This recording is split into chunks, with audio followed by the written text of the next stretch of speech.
প্রিয় দর্শক, ইরানকে বাদ দেওয়াই কাল হলো ফিফা প্রেসিডেন্টের। বাতিল হতে যাচ্ছে 2026 ফুটবল বিশ্বকাপ। হ্যাঁ দর্শক, আপনি ঠিকই শুনছেন। বিশ্ব ফুটবলের সর্বোচ্চ নিয়ন্ত্রণ সংস্থা ফিফা এখন ইতিমধ্যে সবচেয়ে বড় আইনি ও রাজনৈতিক ঝড়ের মুখে, আর এর কেন্দ্রবিন্দুতে আছেন খোদ ফিফা প্রেসিডেন্ট জিয়ান্নি ইনফান্তিনো। একের পর এক ম্যাচ পাতানোর চরম পক্ষপাতিত্ব আর মুসলিম দেশগুলোর উপর অন্যায়ের পাহাড় গড়ার অভিযোগে এবার সরাসরি ফেঁসে গেছেন তিনি। ক্ষুব্ধ ইরান ফিফার বিরুদ্ধে টুকে দিয়েছেন $100 কোটি মামলা। উয়েফা থেকে শুরু করে ইউরোপীয় পার্লামেন্ট সবাই এখন ইনফান্তিনোর বিরুদ্ধে একজোট। কিন্তু কেন এমন পরিস্থিতি তৈরি হলো? আলজেরিয়া, মিশর কিংবা ইরানের সেই বিতর্কিত ম্যাচগুলোর আড়ালে ঠিক কি ঘটেছিল? দর্শক, আজ ডেইলি বিডি নিউজ 24 এই বিশেষ এক্সক্লুসিভ বিশ্লেষণে আমরা উন্মোচন করব ফুটবল ইতিহাসের সবচেয়ে অন্ধকার রহস্যের জাল। যদি আপনি মুসলিম দেশগুলোকে ভালোবাসেন এবং ফুটবলের একজন সত্যিকারের ভক্ত হয়ে থাকেন, তবে ভিডিওটিতে এখন একটি লাইক দিয়ে শেষ পর্যন্ত আমাদের সাথে থাকুন, কারণ আজকের ভিডিওর তথ্যগুলো আপনাকে চমকে দিবে। দর্শক, রহস্যের প্রথম সুতোটি কাটা যাক বোস্টনের একটি ফেডারেল আদালত থেকে। তোলফুল্লাহ কাওয়ে আফরাসিয়াবি নামের এক ইরানি আমেরিকান বিশ্লেষক ফিফা এবং ইনফান্তিনোর বিরুদ্ধে $1 বিলিয়ন বা $100 কোটি একটি মহা বিস্ফোরক ক্লাস অ্যাকশন মামলা দায়ের করেছেন। কিন্তু কেন? কারণটা লুকিয়ে আছে ইরান ও মিশরের সেই হাই ভোল্টেজ গ্রুপ পর্বের ম্যাচের শেষ মুহূর্তে ইরানের ডিফেন্ডার সোজাই খলিলজাদে যখন বলটি প্রতিপক্ষের জালে জড়ান, তখন পুরো ইরানের কোটি কোটি মানুষের চোখ ছিল রূপকথার নকআউটের স্বপ্নে। কিন্তু মাঠের রেফারি নয়, পর্দার আড়ালে থাকা ভিএআর এর অদ্ভুত অফসাইডের অজুহাতে সেই গোল বাতিল করে দেওয়া হয়। মাঠের ধারাভাষ্যকার স্বয়ং চিৎকার করে বলেছিলেন, এটি ফুটবল নয়, এটি দিনের আলোয় ডাকাতি। শুধু তাই নয়, মামলায় পরিষ্কার বলা হয়েছে পুরো টুর্নামেন্ট জুড়ে ইরানের উপর ভিসা জটিলতা, যাতায়াত নিষেধাজ্ঞা আর জোরপূর্বক ভেন্যু পরিবর্তনের মতো চরম বৈষম্য করা।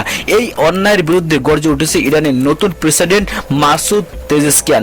তিনি সরাসরি আমেরিকাকে তোপ দেগে বলেছেন, ফুটবলকে রাজনৈতিক হাতিয়ার বানিয়ে ইরানের উপর নোংরা পররাষ্ট্র নীতি খাটানো হচ্ছে। কোটি কোটি ইরানি ভক্তের মানসিক কষ্টের দাম কি দিতে পারবে ফিফা? এই একটি মামলায় কাঁপিয়ে দিয়েছে ফিফা প্রেসিডেন্টের সিংহাসন। কিন্তু গল্প এখানে শেষ নয়। ইরানকে বাদ দেওয়ার জন্য কাল হলো ফিফার, কারণ এরপরই সামনে আসে রাউন্ড অফ 16 মিশর বনাম আর্জেন্টিনার ম্যাচ।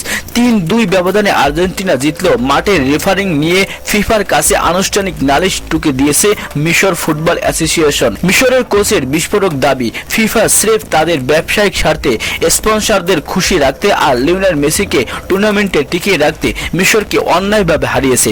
রেফারি নাকি প্রতিটি সিদ্ধান্ত আর্জেন্টিনার পক্ষে দিয়েছেন। একই চিত্র দেখা গেছে আলজেরিয়া বনাম অস্ট্রেলিয়ার ম্যাচেও। সেখানেও রেফারিং এর সিদ্ধান্তগুলো ছিল প্রশ্নবিদ্ধ। আলজেরিয়ার মতো একটি লড়াকু মুসলিম দেশকে কি ইচ্ছাকৃতভাবে টুর্নামেন্ট থেকে ছিটকে দেওয়া হলো? ফুটবল প্রেমীদের মনে এখন একটাই প্রশ্ন, এই ম্যাচগুলো কি আসলে ফুটবল ছিল নাকি আগে থেকেই লিখে রাখা কোনো সিনেমার স্ক্রিপ্ট?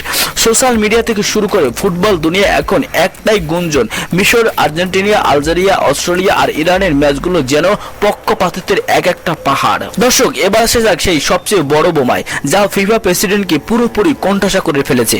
ফুটবল বিশ্বে গুঞ্জন উঠেছে ইনফান্তিনোর বিরুদ্ধে এক গোপন তদন্তের। তবে সত্যটা হলো, তদন্তটা এখন আর গোপন নেই, এটি প্রকাশ্য রূপ নিয়েছে। ইউরোপীয় পার্লামেন্ট একদল প্রভাবশালী আইন প্রণেতা যেমন ব্যারি অ্যান্ড্রুবুস এবং লালা বোল্টার্স সরাসরি ইনফান্তিনোর বিরুদ্ধে রাজনৈতিক পক্ষপাতিত্বের আনুষ্ঠানিক তদন্তের দাবি তুলেছেন। গঠনের সূত্রপাত যুক্তরাষ্ট্রের ফরওয়ার্ড ফ্লোরিন বালোগানকে নিয়ে। বসনিয়ার বিরুদ্ধে ম্যাচে বালোগান সরাসরি লাল কার্ড পান, যার অর্থ পরের নকআউট ম্যাচে তিনি খেলতে পারবেন না। কিন্তু অভিযোগ ওঠে, মার্কিন প্রেসিডেন্ট ডোনাল্ড ট্রাম্প খোদ ফিফা সভাপতি ইনফান্তিনোকে সরাসরি ফোন করেন, আর অলৌকিকভাবে ফিফা তাদের একটি বিশেষ আইনি ধারা ব্যবহার করে বালোগানের লাল কার্ডের নিষেধাজ্ঞা সাময়িকভাবে তুলে নেন, যাতে তিনি বেলজিয়ামের বিরুদ্ধে খেলতে পারেন। ইউরোপীয় ফুটবলের সর্বোচ্চ সংস্থা ইউইএফএ ক্ষোভে ফেটে পড়ে বলেছেন, এটি নজিরবিহীন এবং সম্পূর্ণ অগ্রহণযোগ্য।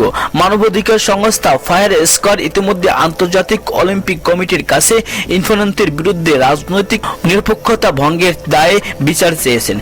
ট্রাম্পের এক ফোনে ফিফার আইন বদলে যাওয়া কি ম্যাচ ফিক্সিং বা পক্ষপাতিত্বের চেয়ে কোনো অংশে কম?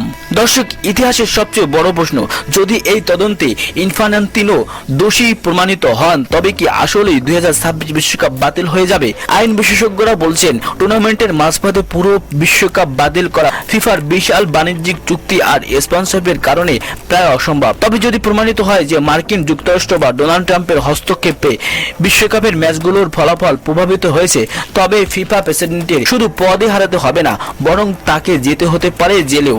ফুটবলের গভর্নিং বডিতে আসতে পারে এক মহা বিপ্লব। ইরান, মিশর আর আলজেরিয়ার সাথে হয়ে যাওয়া এই অন্যায়ের বিচার কি বিশ্ববাসী কখনো পাবে? ফুটবলের নামে যে কোটি কোটি ডলারের বাণিজ্য আর রাজনৈতিক দাদাগিরি, তা কি রুখে দেওয়া সম্ভব? দর্শক, আপনার কি মনে হয় ইরান কি তার 100 কোটি ডলারের মামলায় জিততে পারবে? রেফারি কি আসলেই ফিক্সিং এর আশ্রয় নিচ্ছিল? আপনার মূল্যবান মতামত কমেন্ট বক্সে অবশ্যই লিখে জানান। দর্শক, আজকের ভিডিওটি ভালো লাগলে একটি লাইক দিন এবং ফুটবলের এই নির্মম সত্য সবাইকে জানতে এখনই ভিডিওটি শেয়ার করুন। ডেইলি ভিডিও নিউজ 24 এর সাথে থাকার জন্য অসংখ্য ধন্যবাদ। চ্যানেলটি সাবস্ক্রাইব করে পাশে থাকা বেল বাটনটি অন করে রাখুন, যাতে পরবর্তী ভিডিওর আপডেটটি আপনার মিস না হয়ে যায়।